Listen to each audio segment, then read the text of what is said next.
Hi everybody, Mike DeAndre here. Today is November 22nd. It is the day before Thanksgiving.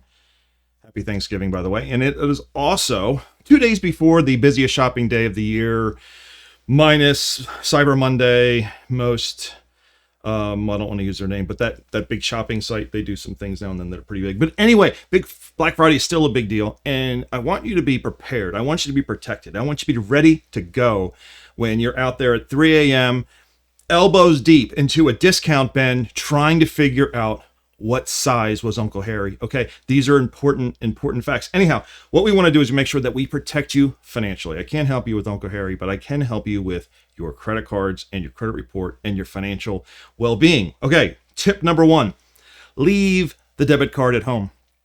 Yeah, I know. Some people get really passionate. Some people get a little weird about this. Even some people think it's, I don't know, a dumb question. Sounds like a dumb question. But I think it's actually really important that you leave the credit card at home. Your credit or your protection from fraud is faster. You might get your money back from the bank on the debit, but you may have to wait a month, maybe 3 weeks. You may have to fill out some forms. When you have fraud committed against you with your credit cards, credit card companies are really, really good about getting that money back to you quickly. And even if at the end of the day, the dollars are put back in your pocket, it's not going to be by the end of the day. Credit cards are generally much faster. So, hey, so leave the debit card at home. And do not use the debit card when shopping online. Number two, freeze your credit. Yes, I said it, freeze your credit. It's like putting two-factor authentication on your credit report. If you've gotten a letter from anybody saying, hey, our company had a data breach, your information has been stolen, we don't know by who, we don't know when they're going to use it, any of that, you should be freezing your credit anyway. But especially when we're in these hyper quick, lots of transactions, it might be easy for a couple things to slip through the cracks, or maybe you drop a credit card, you don't find it for a few days. Why expose yourself to the risk? So freeze your credit. So if we take a look at freezing your credit, what do we need to do? We need to visit a website, okay?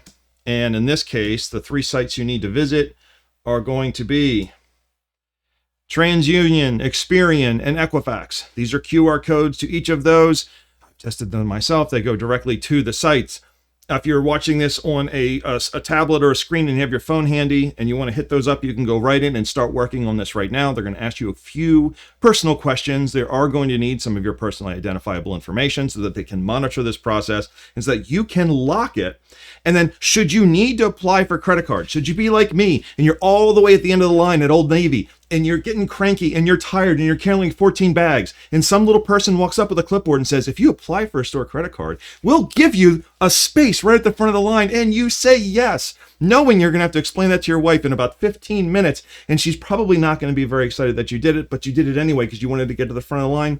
This will protect you from my tragedy. Anyway, hit one of these: TransUnion, Experian, Equifax. Actually, you want to hit all three of them, and make sure you lock down your credit. Now, should you want to apply for that credit card at Old Navy, go on your phone, put in your username and your password, unlock your credit, do the application. As soon as they say, yes, here's your place at the front of the line, lock your credit back up. You can literally have this done 5 minutes on and off, and then you're protected again, okay? So that's step number 2. Now, before we go to number 3, if you don't like using QR codes, here's the text, okay?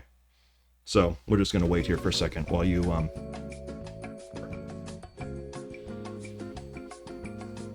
okay, we good? All right, so let's head back and we're going to hit tip number 3. The easiest tip in the world, the tip you already know. In fact, it's on the tip of your tongue. It's make a list, okay? You're going to check it 9, 10, 11 times, but make the list, okay? This checking it twice stuff, it's just not enough. So why do we need to make a list? Number 1, you really don't want to overshop. Okay, I mean, at the end of the day, that's one big component. Number 2, you don't want to forget anybody.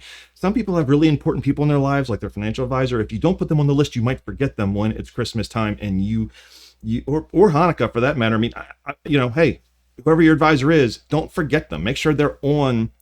Okay, never mind.